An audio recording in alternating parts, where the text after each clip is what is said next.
The rice was overcooked, and so was someone's perfect plan. Welcome to Wolfe Mysteries. I'm your host.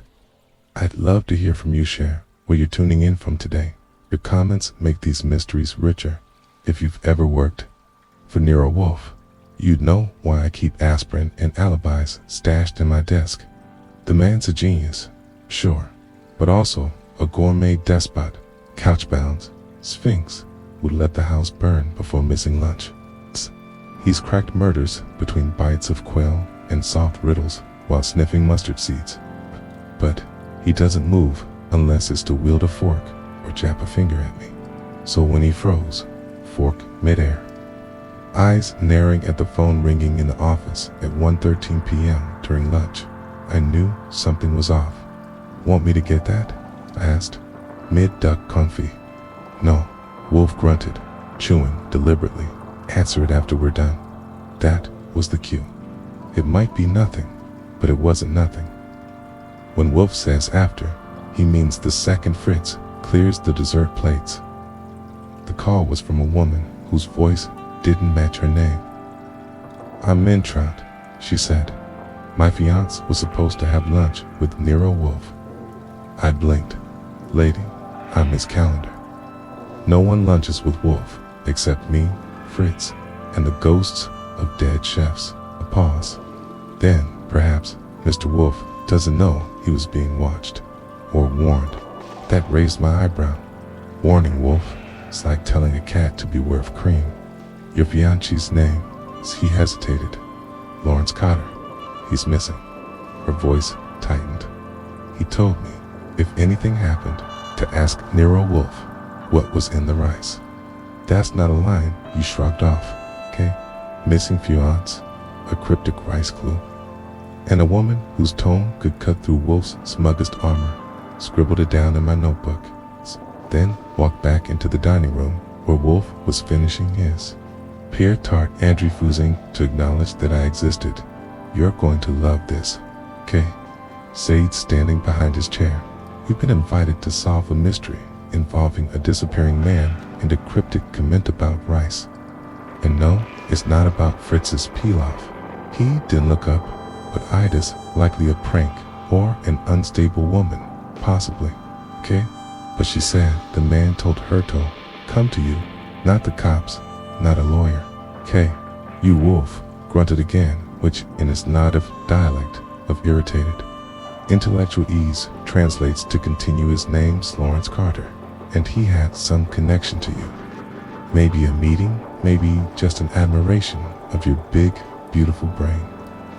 Carter Wolfe repeated, his lips tightening. I know of him, a food chemist lectured at Cornell, wrote a monograph on starch emulsifiers that surprised me. For Wolfe to remember you for anything less than Fugera usually meant one of two things: you'd impressed him intellectually, or you'd done something worth hating. I waited. He closed. His eyes droomed his fingers once on the armrest and opened them. Get the woman here, he said, and Dargy asked Fritz if he used the jasmine rice in yesterday's congee. Well now, wooer, cooking with something other than gas. It's not often someone new crosses threshold of Wolfe's brownstone without a raised eyebrow, a grumbled protest, or Fritz, hovering like a hawk over his floor polish. So when I opened the door at precisely 3:45 that afternoon and saw Menina Trout standing there with her coat folded neatly over her arm and a folder clutched to her chest like a shield, I knew two things immediately. One, she hadn't come to play games, and two, she wasn't the type Wolfe could easily wave off. She was tall, not in the leggy movie poster way, but in that deliberate, carriage straight sort of way that said boarding school discipline and no patience for nonsense. Her dark hair was twisted into a bun so tight, it looked like it could hold state secrets.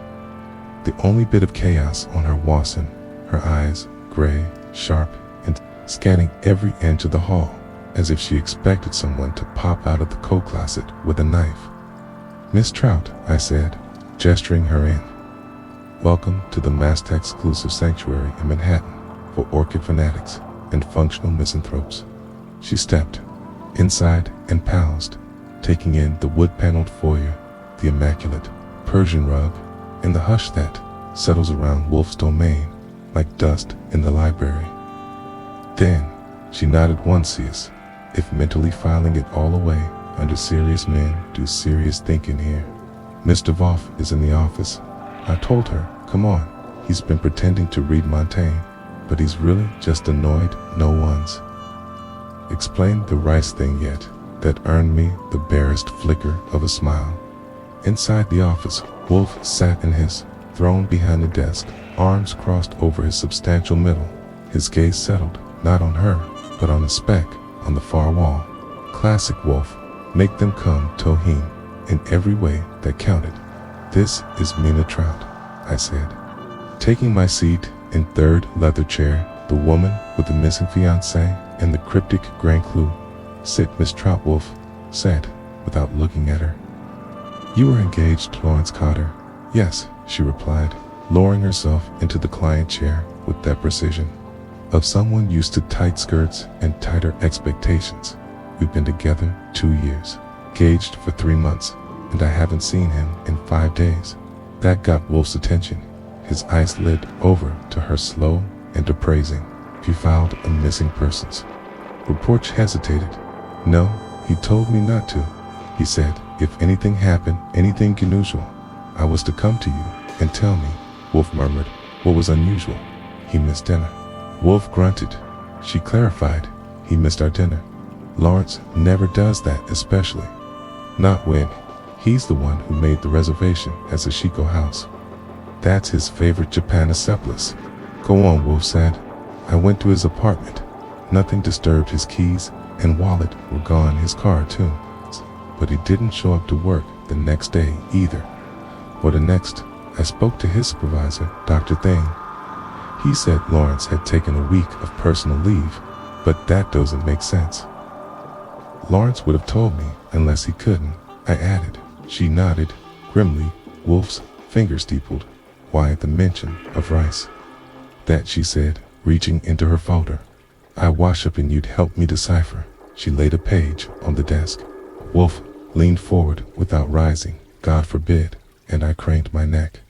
It was a lab analysis report stamped with a Cornell letterhead and dated 3 weeks ago. The subject line read, modified amylose ratios, sample sea rice. Under it was a long string of chemicalta, enzyme levels, temperature curves, starch breakdown percentages. To the untrained eye mind, for example, it read like gibberish, but Wolfe murmured low and approvingly. Cotter had found something, he said.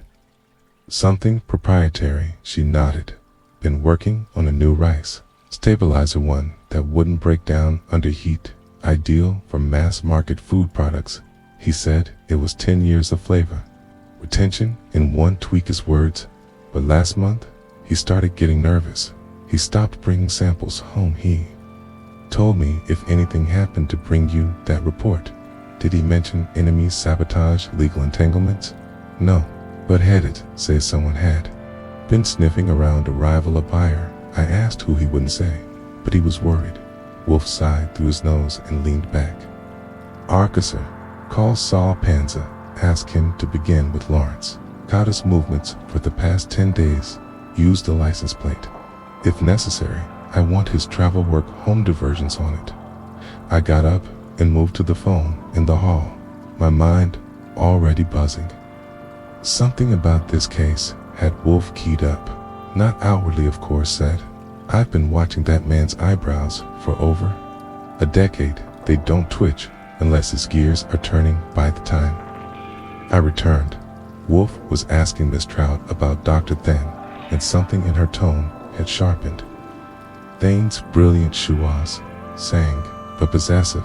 He's built his whole lab around patents.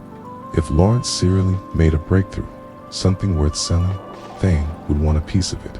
Maybe more than a piece, I said. What about co-workers, friends, competitors? I've made a list.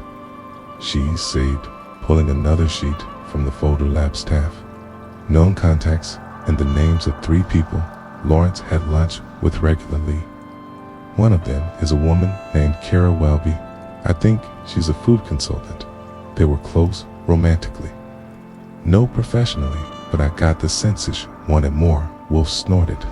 A formula, a triangle, a disappearance, a warning. Have housed Miss Trout. I will take the case. That got her to breathe for the first time in 20 minutes, but he added, you must understand, I do not look for Losman. I look for truths. If Cotter has fled or betrayed you or ruined himself for our stupidity, I will not conceal it. She straightened. That's fine. I just want to know what happened. Wolfe gave her a solemn nod, then gestured toward the door. Archie will contact Yuppie. Evening leave the documents. And Miss Trout, do not speak to anyone else. Speakly. Not the police or Dr. Thorne. She stood, I understand, as I walked her tote door. She stopped in the foyer and looked back. He was scared, Mr. Goodwin, but not for himself, I think. I think he was afraid of what he'd found. I didn't have an answer for that, but I filed it under ominous last words as she disappeared into the street back. In the office, Wolfe had already pulled the rice report closer and was marking it with a yellow slip. I dropped into my chair. Well, we began, he said, with the triangle and with the rice. When it comes to stirring a pot, Nero Wolfe prefers to do it with words, not a wooden spoon. But in the case of Lawrence Cotter, the vanished food chemist who left behind a woman, a rice formula, and a vague warning, we needed suspects. And Wolfe, of course, needed them brought to him, figuratively speaking. My first stop, the next morning, was a glass and stainless steel lab facility down near the East River, where Cotter had been conducting his culinary alchemy. Cotter's lab was a satellite of Cornell's research division, leased by an umbrella group called Nutrients. Their receptionist looked like she'd rather be sterilizing pipettes than dealing with Maybew. She pointed me to a conference room where Dr. Wallace then waited. Dr. Thing turned out to be a man in his 50s with a biochemist's complexion, pale, thin, skinned, and utterly unconvinced of the usefulness of anyone who didn't wear a lab coat. He was slicing that apple with scientific accretion. When I walked in, I'm not interested in conspiracy theories, he said without preamble. Lawrence is a brilliant man, but also prone to dramatics. Sure, I said, sitting down across from him, and I'm just a secretary with delusions of soothing. Let's Breton. You don't think this is a complete waste of time? What's your take on Cotter vanishing into thin air? He sighed and pushed his glasses up. He took leave. He's under a great deal of pressure. We're on the verge of a proprietary breakthrough, and he's been, how shall I put it, preoccupied with what ownership rights. He had concerns about how the product might be monetized. That's common in our field, but the data belongs to Nutrivon. Lawrence signed an agreement, so if he decided to shop the formula around, that would be illegal. It would be stupid thing. Snapped. Nutrivon has the resources to defend its patents. Lawrence isn't a fool, maybe not, but someone made him nervous. You know Kara Welby. His jaw tightened just slightly. Yes, she's a consultant, occasionally works with our lab teams.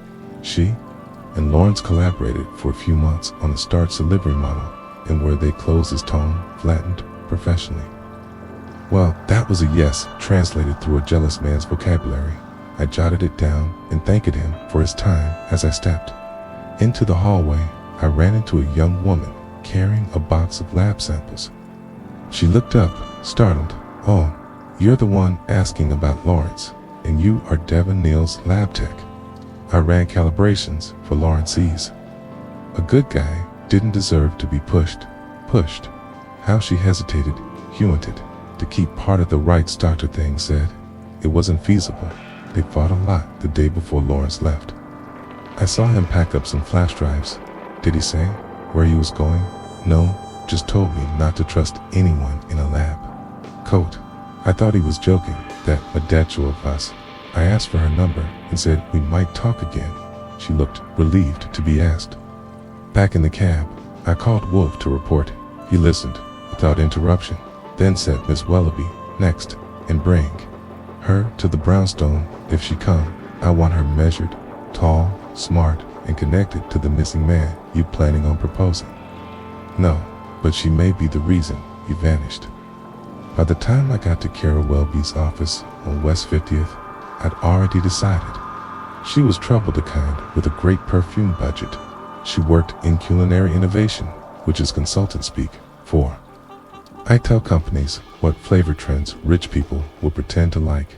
Next, her office was glass-walled, sun-lit, smelled faintly of saffron. She greeted me in a caramel-colored pantsuit heels and a look that said, "I'm very busy, but mildly curious why you're here. I'm not the police." I assured her, "But you're not the first person to come up in a conversation about Lawrence Cotter. You two are close. We work it together," she said, smiling.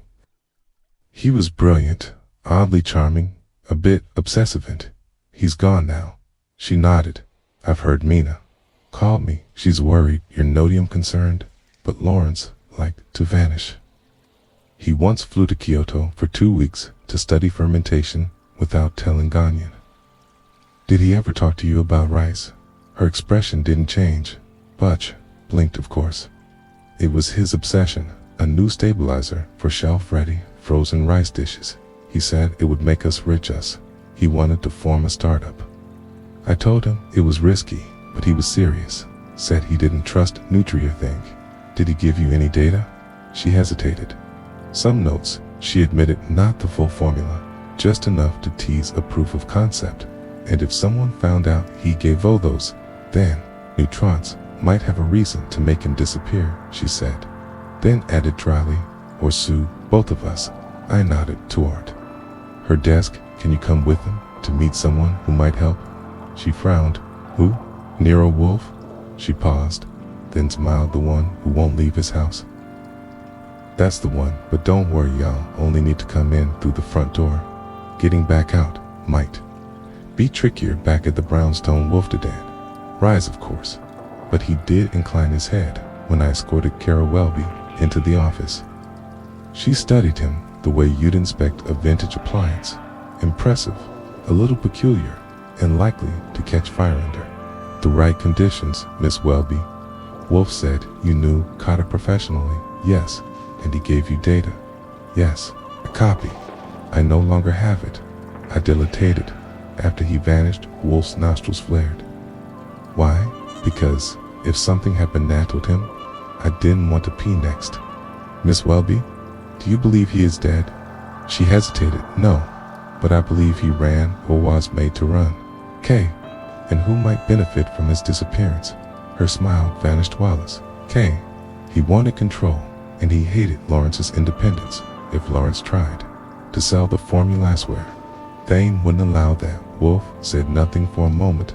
Then, "Archie, make an appointment with Mr. Joel Kent." I blinked. Kent Cotter's attorney had registered a provisional patent under Cotter's name in February. Kara looked surprised. "He never told me." That Wolfe grunted no, and perhaps he didn't tell F either. She glanced between us. "What air you thinking?" Wolfe closed his eyes. "That Cotter may have vanished, not to escape it, to bait someone into revealing themselves. There are a few advantages to hoping Nero Wolfe's legman, and one of them is this: when you walk into an office and drop his name, doors open. Okay? Even if no one inside actually wants to see you, the trick is making them think you might be the last thing standing between them and a lawsuit, an indictment, or a PR disaster. I've had practice by 9 the next morning.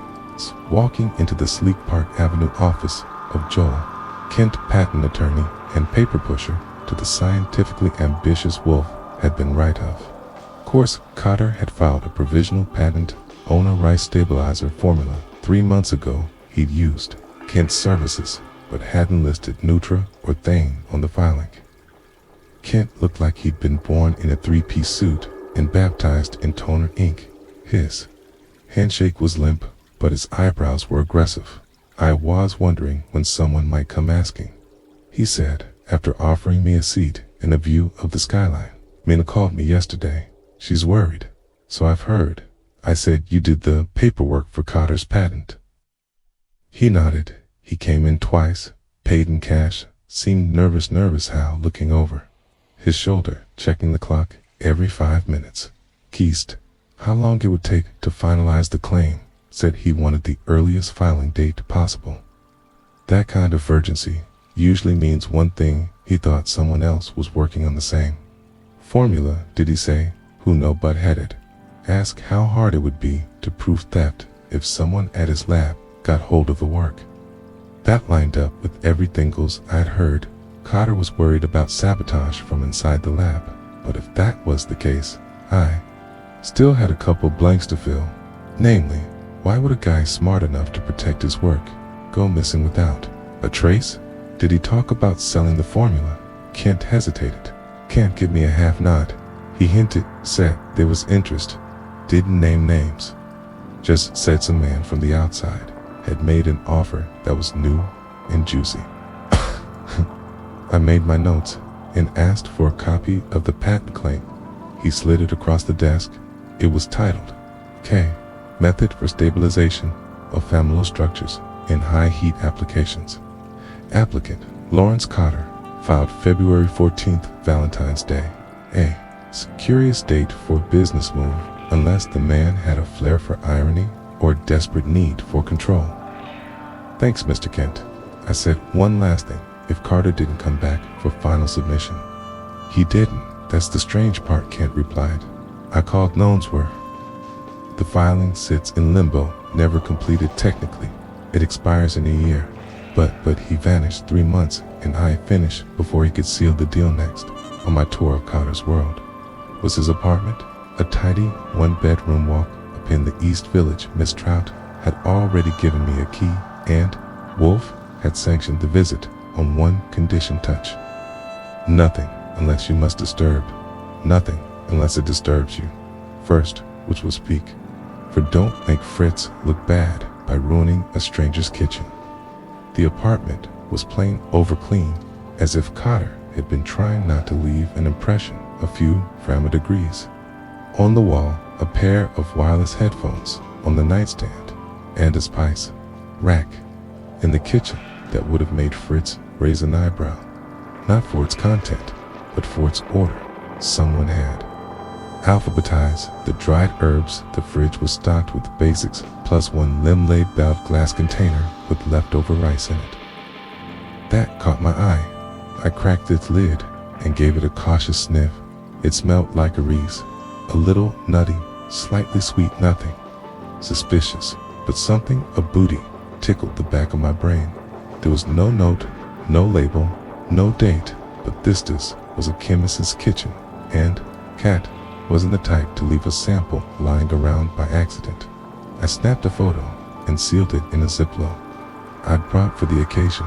Wolfe would want to see it. I was locking up when the hallway door creaked behind me. I turned to find Devon Niels, the lab tech, standing there with a bag of groceries and a startled expression. You again, she said. Small world, I said. Or maybe just a very interesting one. She flushed a little. I sometimes drop food off Lawrence. Gets absorbed. Forgets to eat, so you're close. Not like that, she said quickly. I mean, wet-talked. He was kind. He helped me when I applied to the grad program, but hadn't tell you where he was going. No, he was distracted, tense. I watched her for a beat, then decided to try something. He left a container of rice in the fridge. I said. She stiffened just slightly. He did. You recognize it? No? I mean, probably just leftovers. I didn't buy it, but I'll let it go for now. I headed back to the brownstone and found Wolfe in the plant room with Theodore. I waited by the threshold. Wolfe doesn't take Kinluto interruptions mid-orchid. And when he finally emerged, he looked at me the way a lion looks at a waiter. I have it, I said, Carter's patent application, some background from Kent, and this. I held up the Ziploc bag rice. I said, from his fridge. Smells fine, feels deliberate. Wolfe took the bag delicately, as if it might explode. He turned it slowly in his hands, studying the grains with an expression of clinical interest. Fritz, he called our resident. Shep appeared within seconds, as if summoned by an invisible soul. Alarmius, Sir this rice, analyze it, taste a grain, examine texture. Tell me if it is ordinary. Fritz nodded and vanished. I sat there, was defensive. Kara Welby was charming and probably hiding something the lab tech Devon. K. Niels was playing helpful, but knows more than she's admitting. Cotter filed the patent, but never finalized it. And someone from outside was offering to buy Wolfe Satie's half-lidded. It is a classic web intellectual. Property personnel entangles in the ever-tempting sin of preemption. I leaned forward. You think someone acted before Cotter could know, he said. I think Cotter arranged everything. I blinked. You think he staged the whole thing? Wolfe didn't answer. Bothas. Eyes moved to the hallway as Fritz re-entered, holding the Ziploc. It is unusual, Fritz said. Sticky, but death starches haven't separated, even cold. That shouldn't happen. Wolfe's gaze sharpened. Then, it is indeed his formula. He leaned back, fingers pressed. Together, we have a missing man who left behind evidence of a completed invention in 4 people who each had a reason to either steal it or make sure no one else could. Said, you want them all brought in soon. But first, Saul, we must find where Cotter went, not where he was. He closed his eyes, and Archie locked the fridge. There's one thing Wolfe hates more than disorder in his orchid schedules or an underseasoned consent. It's winsomithing in his meticulously ordered brownstone moves without his say-so. So when I say the place was violated, I didn't mean in a headline-grabbing sense. I mean in the Wolfen sense, where something small is out of place, and that small thing makes the whole world lurch a little. Sideways, it started the next morning. I came down to the kitchen to find Fritz standing by the refrigerator, a general surveying a lost battle. He didn't say anything, just pointed to the door, the Ziploc bag, the rice sample we'd stored on Wolfe's. Orders was gone, not tampered with, not replaced. Gone. Are you sure you didn't move it? I asked. Fritz gave me a look that could wilt orchids. I don't touch evidence, okay? He said flatly. Mr. the Wolf was very clear. He checked the trash, then the freezer, then the pantry. Out of sheer optimism, no dice it, was gone like a dessert, left unattended at a Brooklyn bake-off. Back in the office, Wolfe listened to insolence while I recounted the scene. When I finished, he didn't speak for 10 seconds. Then, unacceptable. That may not sound dramatic, but from Wolfe that's really equivalent to an air raid siren. You locked the front door last night. Of course, the windows sealed the back entry. Fritz checked it twice. Wolfe's eyes narrowed. Then someone with access revived. It's someone with the key, or someone with permission, however acquired. Call Saul. I did. Saul Panza, our best operative and walking Rolodex of New York's seediest secrets, picked up after one ring. Goodwin Wolfe wants you today. You're in Rice. Theft duty. You're kidding? Nope. Cutter sample is gone from our fridge some me time between 9 o'clock p.m. and 7 a.m. Who knew it was here? Wolfe, me, Fritz, maybe Kara. Welby, if she's got instincts, possibly Devin Niels. She saw me leave with it. I'll start with the lab staff, Saul said, and Miss Welby text me if Simeone has rice on their breath. I knew. Wolfe had retreated to the plant room. I was left to sift through thief files. Minitrout had given us cross-reference Cotter's calendar with cars and drink coffee that I didn't entirely trust. Now that the kitchen had been reached, 2:03 p.m. The phone rang. It was Saul. I have something, he said. We'll be met with a man last night, Howard Seitz. He used to be Nutrivane's acquisition analyst, got fired 6 months ago for conflict of interest. Let me guess, he now works for a competitor, more or less a food tech hedge group out of Connecticut's sites. Pitched Kara a licensing deal last week. She didn't sign anything yet, so Shed has the formula. Maybe not the full thing, but enough to leverage. What about Devin Niels? She's clean, but I did some asking.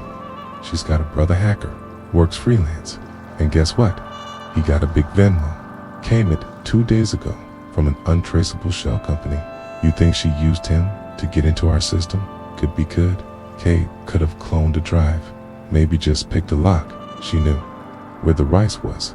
I hung up and gave Wolfe the rundown. He listened, breathing slow and steady through his nose like a dragon, pretending to meditate. The woman is clever, he said. Which one? Both. He gestured. Get Miss Trout. Bring her back. She must hear this. Mina arrived at 4:10 p.m., sharper than before. Some trench coat, but this time her posture was less tight, more resolved. She looked like someone who'd been steeling herself for bad news and possibly rehearsing what she'd do with it. Is he dead? She's no, Wolfe said, but he is not where he should be. We seated her and gave her the facts, the missing rice sample, the potential sabotage, the shadow buyer named sites, and the unexplained access breach that might have led to someone copying the formula under Wolfe's roof. When I finished, she sat for a moment in silence. Then Kara didn't mention sites. No, Wolfe agreed, which is telling because she mentioned everything else. You think she's working with him? She's not a fool, Wolfe said. She knows the value of intellectual property. What we must determine is whether she acquired the formula through accident or design. Minna looked at me. Do you trust her? No, I said, but I don't distrust her the most. That surprised a chuckle out of Wolfe. She will come again, he said soon, under pretense, so you will see. To it, sure enough, the next afternoon, Kara Welby called. I had a few more documents, she said lightly. Thought you or Wolfe might want them. Sure, I said. Come on by. When she arrived, I met her at the door with my best imitation of charm. She wore black this time, sleek and businesslike. She carried a manila envelope. Wolfe was waiting. He didn't offer her a drink. You are stalling, he said, without preface. Shade blinked. Excuse me, you had ample opportunity to share your full knowledge 2 days ago now. You arrived with documents late. Conveniently. Why? Kara didn't flinch, but the envelope twisted slightly in her grip. I wasn't sure. If it mattered, it does. You met with Howard Sykes. You discussed the terms. You may already have shared part of Cott's research. You may also have tried to secure the rest by circumventing my fees. I did no such thing, she said quickly. I did not say you succeeded, Wolfe replied. But the attempt alone is illuminating. Kara looked at me, then Mina, then back at Wolfe. If you think I'm a thief, why let me in to let you show me whether you are? That shut her up. She set the envelope on the desk, turned and walked out without another word. Mina watched her go. She was bluffing, of course. Wolfe murmured, but her bluff is useful. It confirms. Carter gave more oft formula to her than she admitted it. Also tells us something else. What that Carter knew, she might betrayed him and still gave it to her anyway. I frowned. So he wanted her to be the bait. Yes, Wolfe said, but someone else took it. He reached out for the envelope and opened it. Inside were photocopies of charts, partial formula components, not enough to finish the recipe, just enough to start a hierarchy, he said. Summon them, all of them, Thane, Carrera, Dev, and Kent. I want them all tomorrow. You're ready. I am, Wolfe said, because now we know the truth. She looked up, but tomorrow they will confess it themselves. If Wolfe had his way, every criminal confession would take place in his office, preferably between lunch and dinner, and never loud enough to interrupt Fritz in the kitchen. But this case wasn't obeying the usual choreography. The rice had vanished, the players were squirming, and Wolfe's chessboard was getting crowded. By tea time, the next morning rolled around. The brownstone had transformed from a sanctuary of stillness into a pressure cooker. Saul Panza arrived first, looking like a man who'd already had too much coffee and too little patience. He handed me a flash drive. That's from Cotta's cloud account, he said. Hidden directory. I had to run a few flags to even find it. Kept logs, notes, drafts. It's the complete formula, or very close. You read it. I read enough to know this he figured something out. A process that changes how starch behaves in high heat storage, long shelf life, zero clumping flavor tension. Big money, I muttered, big enough to vanish over. Wolfe took that drive from me with a look that suggested it was both the Holy Grail and GERM culture. Where did you find the access? He asked. IP traced to a diner in Albany. Scotter logged in 2 days ago. He's alive. Wolfe nodded, eyes half closed. Then we shall proceed at 1100A. M sharp, the parade of suspects, began Dr. Wollaston, arrived in a huff, trailed by the sentai of tension and spearmint mouthwash. He wore a gray wool suit, like it had been starched with resentment. He didn't shake hands. He didn't sit without being told. Just glared at the room as if it were an underperforming experiment. Devon Niels came next, nervous and clutching a thermos. She gave me a nod, like we were allies in a spy movie. Wolfe didn't acknowledge her beyond a grunt, which in his world is equivalent to a red carpet. Kara Welby arrived third on time, polished, and as unreadable as a jury foreman at a bribe trial. She carried a slim purse and a thinner smile. Last came Joel Kent. Kent, lawyer turned reluctant, par-tipped, wearing a tie so wide it could have been used to hang a conspiracy. Once they were all seated, 3 on the couch, 1 in the red leather chair. Wolfe cleared his throat and began. Lawrence Carter is not dead, Hess said. Let us disabuse ourselves of that illusion immediately. He is alive. And Hayes, watching that, got the room's attention. Watching what Kent asked you, Wolfe, said all of you. He stood. It's an event dramatic enough that Kara blinked twice and moved behind, his desk hands resting on the edges like he was docking a battleship. Carter developed something valuable. He feared theft, betrayal, exploitation, but he also knew that separance creates pressure, and pressure forces decisions. He paused. No one interrupted, not even Thane. Miss Welby, Wolfe said, you received a part of the formula. You admitted this fact. You met with Howard Seitz, a man in the business, find what others cannot own. You denied sharing the formula, but someone gained access to a sample stored in Thee's house. I didn't steal anything, Kara said quietly. I was tempted, but I didn't act in it. Wolfe raised a brow. Did you tell Seitz where Carter's research was kept? She hesitated. No, not exactly enough. Wolfe said you led him to believe Carter had stashed something elsewhere off-site. He sent someone looking. Wolfe turned to divine Miss Niels. Your brother accepted a transfer from an anonymous LLC 2 nights ago. You know who sent it to Shaluked? Stricken. I thought it was a prank, a bluff, just to look at a file. He said it was nothing. It was not nothing, Wolfe said. It was the formula, or close enough to make someone panic. He moved slowly around the desk, as if pacing were a form of judgment. Dr. Thane met his gas squarely. You claim Carter fled due to stress, yet you pressured him to assign his rights to New Triv. I acted within my rights as the department head. You Alsa 31010. Thane stiffened. That's an accusation. It's a fact, Wolfe said. We have audio logs. Carter recorded every meeting in his office for 6 weeks. He gestured to Saul, who pulled a small device from his coat pocket and played 30 seconds of conversation. Thane, if you walk out with that data, I'll make sure no one in this field touches you. Carter, I'm not walking, I'm protecting it. When the clip ended, no one spoke. Thane's hands were fists. Lawrence Carter Wolfe said softly engineered his own disappearance to see which of you would make a move. Some of you did. Some of you waited. None of you were innocent. Kara's voice cut through the silence. Where is he now? Wolfe didn't answer. Instead, he sat, slowly, ceremoniously. Miss Trout, he said. Minna stood. From the corner, she'd been silent the entire time, but now she stepped forward calm as an executioner Lawrence eyes in Vermont. She said under a different name, he asked me to come to Wolfe. When the sample disappeared, he wanted to see what greed would shake loose.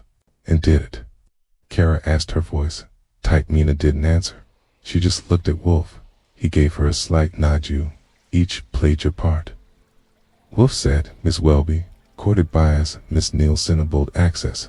Mr. Kent failed to notify authorities when Cotter vanished to Decarthen, tried to control the formula through intimidation, but no one killed him. Said.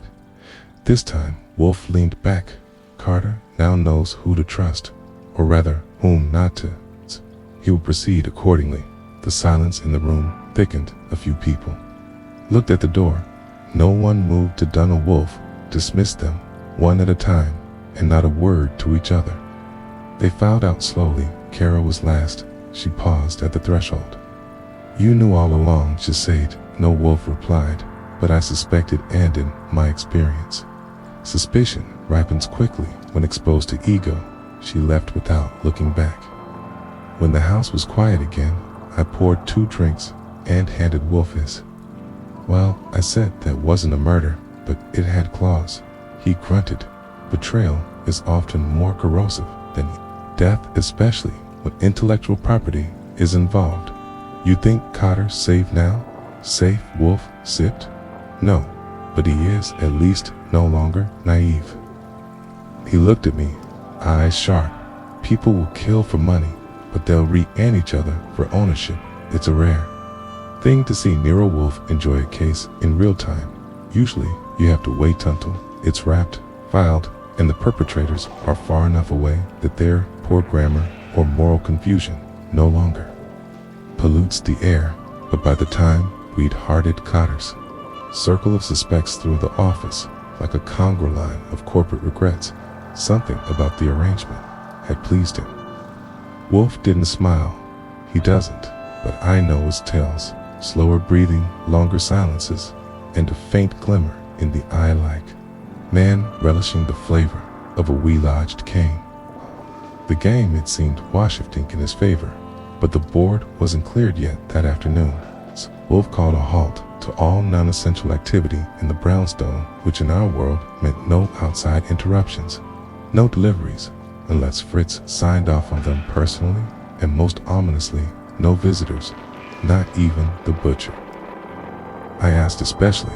Not Wolfe, said the next move must be ours, and it must be complete. That's how I found myself setting up for one of Wolfe's signature end games, the contra-led confrontation. It's not a party, but it feels like one if the host were sedentary lying, and the guests were all antelope in varying degrees of denial. Wolfe's goal wasn't just to catch someone lean, it was to force the truth out through subtle exposure, careful pressurement, a well-timed prod or two, like making a sound collapse by raising your eyebrow. This one would need special handling. You want them back again? I asked. No, Wolfe said. Only one. He turned his gaze to me, Kara Welby. Of course, it took some coaxing, but Kara returned that evening at 7 hours sharp. She arrived in navy silk and guarded charm, smelling faintly of bergamot and leverage. She wasn't nervous, but she wasn't as casual as she wanted me to think either. Wolfe didn't make her wait. You have spoken to Mr. Sight since yesterday, he said. Before she'd even sat down, she paused by the red chair, her hand on its back. Yes. Did he ask if he had the formula? She nodded. He did. I told him. No, you lied. I protected myself. Wolfe inclined his head slightly.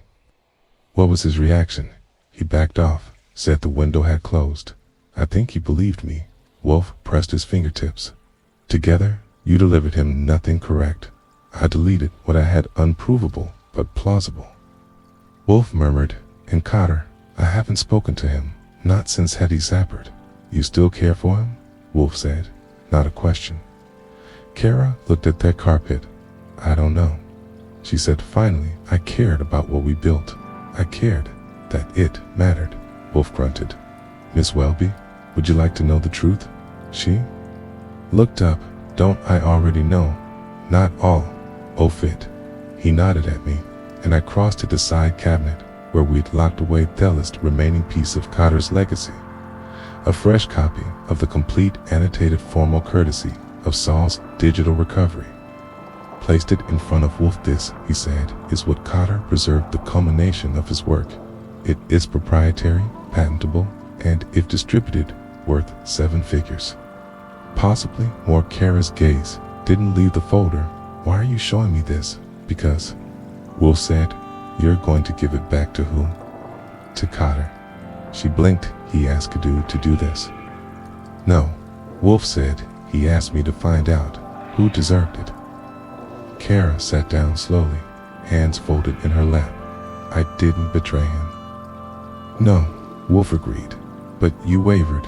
You sought profit before protection. And you, think, wouldn't have. Cotter arranged his disappearance to test the integrity of those closest to him, not their loyalty. He knew that would bend their limits.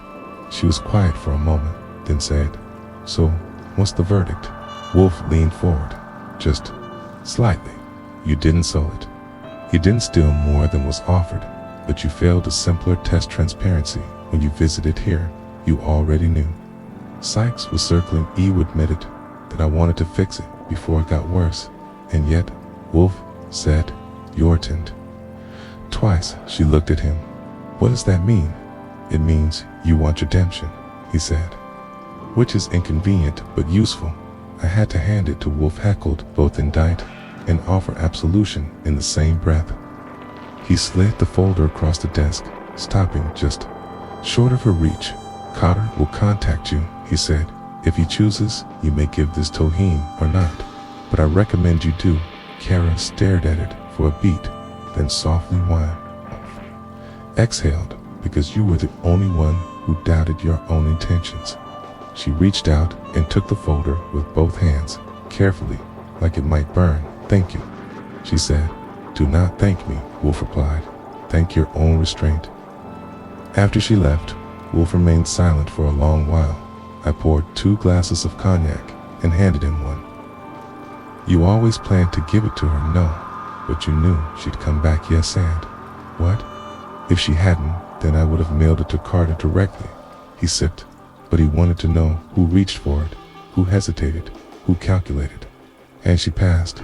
Wolfe didn't smile, but he looked at her once, almost at ease. She didn't fail completely, he said.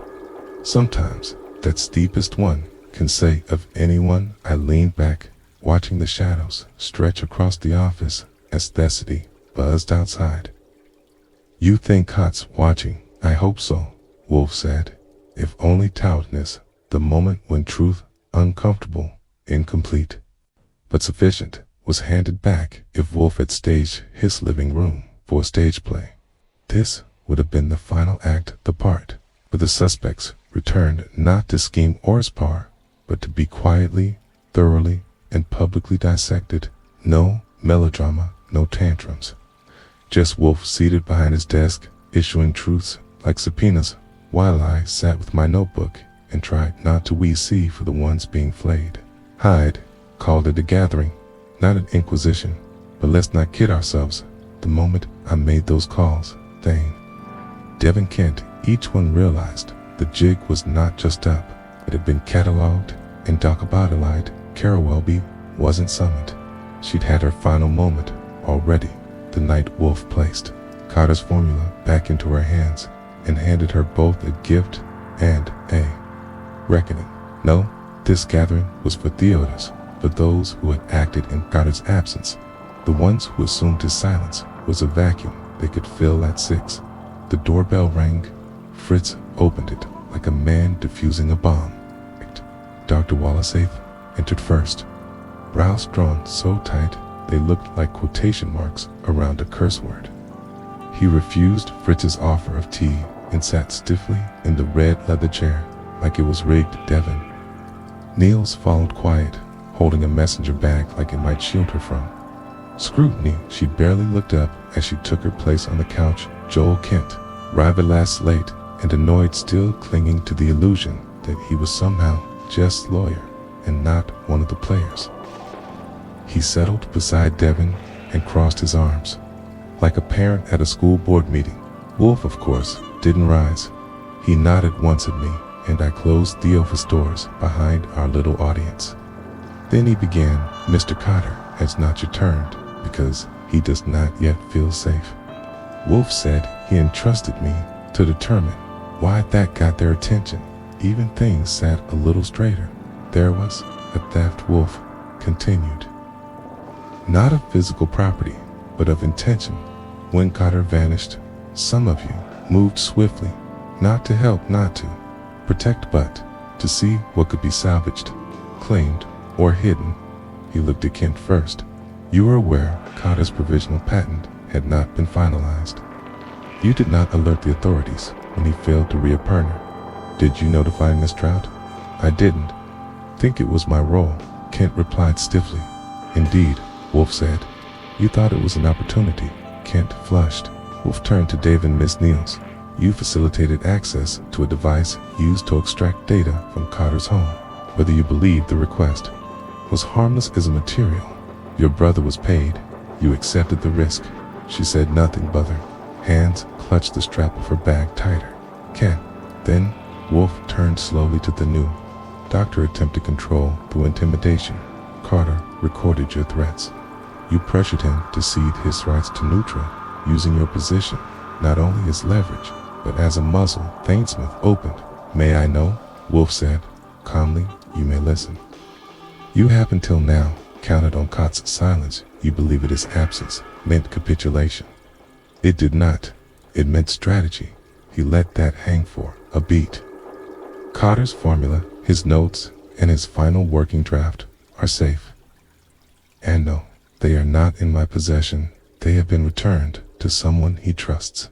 Not you. Devon swallowed. Kent looked at the floor. Thane tried again.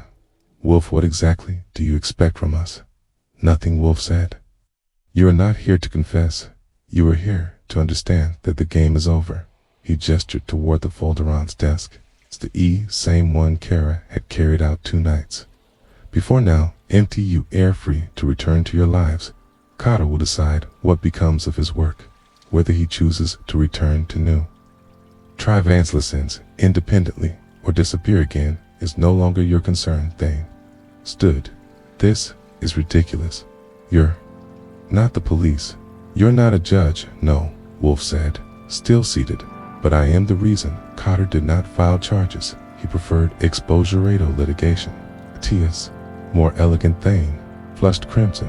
He has no proof, enough, Wolfe said, with a finality that cut the room like a meat cleaver. There was silence. Then, almost gently, you thought was vulnerable. He was not. He was waiting. No one spoke. Wolfe turned to Miyake. See them out. They rose in silence. Kent was the first to leave, jaw tight. Devon followed, pausing at the threshold to mumble a quiet, tell him I'm sorry. Thane didn't speak at all, just walked out like a man, realizing his reflection had never been flattering. When the door finally clicked shut, the brownstone exiled Wolfe leaned back and sighed. They may not understand yet, he said, but they will. We dined late that night. Fritz made saffron rice with grilla kale, as if to reclaim the narrative on behalf of grains everywhere. Wolfe ate slowly, silently, as if digesting morning food. After the plates were cleared and coffee poured, I asked, so what now? Carter hides out in Vermont and patents the thing in secret, perhaps. Wolfe said Orc returns, or he vanishes for good. Okay.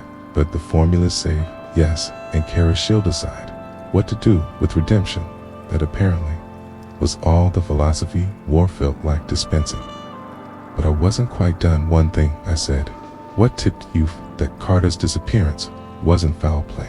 Wolfe raised his cup. The rice-eyed blinked the rice, the texture preserved too well for a prototype. He left Apifec's sample behind a message he wanted it found. I leaned back and nodded softly, so the clue really was cooked into the rice. Wolfe didn't smile, but his eyes glimmered just a bit. Of course, Archie, he trusted us to follow. E.T. was late. Even for the brownstone, midnight was closing in the city. Outside, buzzing like a hive, 1 floor down, and Wolfe was still awake. That, in its soulfold, had been enough to make me reach for a thermometer and a fresh will. But the real surprise was what he did next. He made a phone call. Now, if you're not familiar with Nero's Wolfe's habits, and congratulations if you've managed to preserve your peace, understand that him picking up the phone voluntarily post-dinner is as likely as Fritz overcooking the duck, but he did calmly, precisely. He did a number from memory, waited, and then said, "Mr. Carter, it is done." Stayed quiet, perched in the corner of the office notebook, still open coffee, long cold. Wolfe didn't gesture to send me out, so I stayed. Yes. Wolfe said she returned it. She resisted. She hesitated. Ultimately, she refused. He listened, then nodded, even though Carter couldn't see it. I told you from the beginning. Wolfe said pressure reveals not only fault lines, but structures. You wanted to know who might sell you instead. You learned who merely disappointed you. He paused again. His voice, usually so deliberate, it could chisel granite, softened by a few degrees. Yes, she can be trusted now. Another pause. No. I have not all them where you are, nor will I. But if you return, the atmosphere will not be kind. A short response came on the other end. Then Wolfe said, "Yes, Mr. Carter. You. Welcome." He hung up with a click, so final it could have been an epilogue. I let the silence stretch. "Well," I said, that sounded almost human. "He is," Wolfe said simply, inconveniently planning to return. "I believe so. And you're not worried about any of them retaliating?" "No," Wolfe replied, "because now they believe he has the upper hand. And in commerce, perceived advantage is as useful as actual leverage." I grinned. Eustace turned a science nerd into a legend. Wolfe raised a finger. I merely allow it. Truth to frame itself. The next morning, Wolfe convened one final meeting net of the full suspect set. He had no interest in seeing Thane again, and Kent was too slippery to be cornered. Instead, he invited Mina, Trout, Kara, Welby, and Saul Panza. Just them. No ceremony. Min arrived with guarded eyes, but a lifted chin. She'd changed since the first times came through the door. Less like a lost fiancé, and more like a stakeholder. Something much bigger. Kara arrived, dressed down for once. No silk, no accessories, just a navy sweater and ice that didn't blink when she stepped into the office. She nodded to Mina without apology. Saul entered, last giving Kara a glance that said, "I know you, I don't trust you, but I'm not worried about you either." Wolfe gestured to the chairs. "Mr. Carter will return," he said, without preamble. Mina let out a small breath. Carriage didn't move. Wolfe continued. "He has decided to complete the patent, file independently, and license selectively. Miss Welby, your name will be listed as a consultant, not a co-creator. That is a stipulation." Kara nodded slowly. "I understand. You will receive 5%. Kara looked up. He's granting me a share for restraint, not contribution." There was no malice in Wolfe's voice, just finality. Mina said, "And what happens now? Do we just go on?" Wolfe leaned back. "Vedas, up to each of you. I am not in the business of moral prescriptions." Saul cleared his throat. "One loose thread, Sites." Wolfe inclined his head. "Ah, yes, Archie. I stood. Mr. Sites has been informed that the formula was incomplete, corrupted, and legally protected. Nutrients Board was sent a letter this morning, citing intellectual property conflict. They're distancing themselves." Giggling. Kara smiled for the first time. "You scared them off." "No," Wolfe said. "Carter did. He simply needed someone to say the things he couldn't from exile." Saul nodded. "He's in the clear for now." Wolfe turned his eyes to Mina. "You, Miss Trout, will be contacted when he returns. You were not obligated to wait, but he believes you will." Mina didn't answer. Butch looked down, and that was answer enough. "I believe that concludes our affairs," Wolfe said. "Archie will show you out." They filed out again, this time noting defeat, but in reflection, When the door closed behind them, Wolfe was silent. For a long moment then, it is an odd thing. Archie, what is that? A man may vanish, hide his creation bait, betrayal and still emerge with dignity. I nodded. You think Carter won't do it again, O'Huel? Wolfe said. But next time, he will know who he's dealing with. He looked at me, his gaze not unkind, as should we all. The brownstone narrated, to silence the way a lake resets after a stone's been thrown, ripples, subsiding tension, dissolving every molecule, quietly finding its place. Wolfe, true to form, didn't comment on the change. He merely resumed his schedule, like a man slipping back into custom-made slippers after a brief, unrequested jog. The case was closed. Thought you wouldn't find a body, a warrant, or a front-page headline Toprov if no one had been killed. Nothing had been publicly stolen, and your trepitations had been weighed, exposed, and silently revised.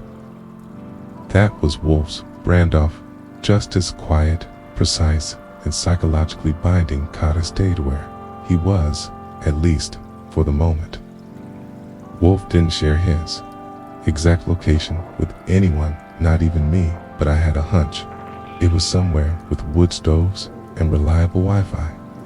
The man had orchestrated his vanishing act like a maestro, inviting betrayal, charting loyalties, and letting illusion of absence pull truth from everyone it touched. He sent Wolfe a thank you note, not an email, a handwritten letter, heavy, stock, dense script. I caught a glimpse of the envelope before Wolfe tucked it into a drawer without comment. What little he did say over breakfast. The following morning was this Cotterwheel licensed destabilizer to a European conglomerate. Minimal exposure, limited partners, sensible. Okay. Does he still want to work with Carr?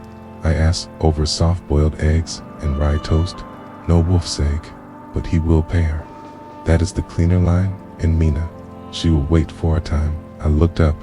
You think they'll last? I think, Wolfe said, buttering a slice of toast with surgical care, that they will fail more honestly than most. 8. Well, as romantic as Wolfe ever got. I let it hang there and moved on the phone ring at 10:12 that morning. Wolfe answered it again. A rarity. He listened, grunted and handed it off to me with a faint wave, like flicking away a breadcrumb. It was Devin Neal's. She wasn't calling to apologize though. She did.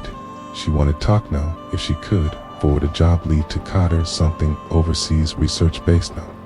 Strings, better structure. I told her to send it through Wolfe's mailbox. Whether Carter answered was his call. Booty filed away under remorse. Late stage, later that afternoon, Joel Kent sent a courier. Inside the envelope was a single form, a withdrawal of legal representation. Wolfe didn't even bother to open it. Mr. Kent will be fine, said. He knows where the exits are. Wolfe returned the unopened envelope tome. Toss it or compost it around 6 o'clock, just before dinner. Kara Welby called, shouldn't, asked to speak to Wolfe. Just me. I'm going west, she said. New consulting, work in San Diego. It's cleaner out there in every way. Sounds healthy, I said. I won't reach out to him. I won't make it messy. But for what it's worth, he was right. I wanted the wind more than the credit. That's what burned. I'll let him know, I said. Or maybe I won't. Goodbye, Mr. Goodwin. She hung up before I could reply. I let the phone rest in its cradle a moment before returning to the dining room where Fritz was plating duck Lorraine with a side of wild rice. Wolfe's ideas of humor, probably. We ate in silence for a few minutes. Then Wolfe set his fork down and leaned back. I detest modern dilemmas, he said. I looked up. Too ambiguous, too gratuitous. Wolfe said, if one must betray, let it be clear. If one must disappear, let it be complete. This half-measure culture, this craving for simultaneous profit and virtue, it offends the intellect. You think Carter pulled a half measure? No, I think he forced others to choose. That is commendable. What bothers me is that they all wanted to be both loyal and opportunistic. It's vulgar. Welcome to 21st century capitalism. He grunted. We finished dinner. Dessert was poached pear with mascarpone and clove syrup. Not symbolic, but satisfying after the plates were cleared and the orchids had been watered. Wolfe's real children, as I'd like to call them. We settled into the office. He in his chair, me in mine, the fire low, the silent Sethic. I glanced toward the drawer where he'd placed Carter's letter. He didn't take it out. Do you think he'll ever come back? I asked. No, Wolfe said. Not as you knew him, but a man does not vanish. Without changing shape, he will return in another form, a new name, a new license, perhaps even a different failure, optimistic, practical. I reached for my notebook, though there was nothing left to write. You ever wonder why these K's keep showing up here? Why people bring their sins to you? Wolfe closed his eyes. Because sin, Mr. Goodwin, craves intellect. It needs to be witnessed. Otherwise, it curdles into guilt. He paused, and some part of them always wants to be caught later. That night, I stood at the window, watching the street. The brownstone, finally, was still the kind of stillness you get after a truth has landed, and everyone's pretending. It didn't hurt somewhere out there. A man was building a new version of himself. Somewhere else, a woman was packing her bags and deciding what parts of herself to leave behind. Inside this house, a genius was digesting a mystery with the same solemnity. He brought to duck fat and mustard seed. The formula was safe, the damage had been weighed, and dinner had been excellent, which meant at least, by Wolfe standards, we'd won. You know, when a storm passes and there's a moment, a kind of hush, where the air tastes like something's changed, even if the furniture hasn't moved. That's what the brownstone felt like after the Carter case folded neatly into the filing drawer of Wolfe's mind. No crash, no clamor, no headlines, just a soft click, in the sense that Sumi and somewhere had finally stopped looking over their shoulder. It was 3 days since Kara left with the formula, and Wolfe had resumed life like the case had never existed. He returned to his beer at Prisley. 6 o'clock, the orchids got their regulated mistings. Fritz restocked the pantry, and I went back to trying to read the mail before Wolfe could intercept the catalogues addressed to N. Wolfe, but the air was still charged in that quiet, aftershock kind of way. Carter hadn't returned to the city. Not yet, but Wolfe had received a second letter. It sat in his drawer, unopened, until late that night. He finally opened it after dessert walnut soul. If you're wondering, he read it slowly, lips unmoving, eyes narrow windingly once. Anything good? I asked. He is filing from Zurich, Wolfe said, through a proxy smart. Yes, and Miss Trout is joining him. I raised a brow. That's a twist to know, Wolfe said. It is a resolution. He folded the letter carefully, like it might be archived at the Library of Congress, and dreamed it to the drawer. He forgave her. I said no. Wolfe corrected. He decided she will be useful. Forgiveness is irrelevant. I sat back. You think they'll make it? They'll build something together, Wolfe said. If not a relationship, then a fortress, he said. It like either would do. The final piece came the next day. Smell envelope, no return address. Postmarked New Haven. Inside was a single grain of rice preserved in wax paper, labeled in Scottish handwriting sample, de Viarinal. I showed it to Wolfe. He looked at it once, then handed it back. He's making a point, I said. He's delivering proof, Wolfe replied. That heckin' still controlled what matters. You going to frame it? No, you are going to destroy it. I blinked. You serious? Yes, the formula exists. Its purpose has been fulfilled. That grain is no longer a clue. It is bait. I burned it in the fireplace.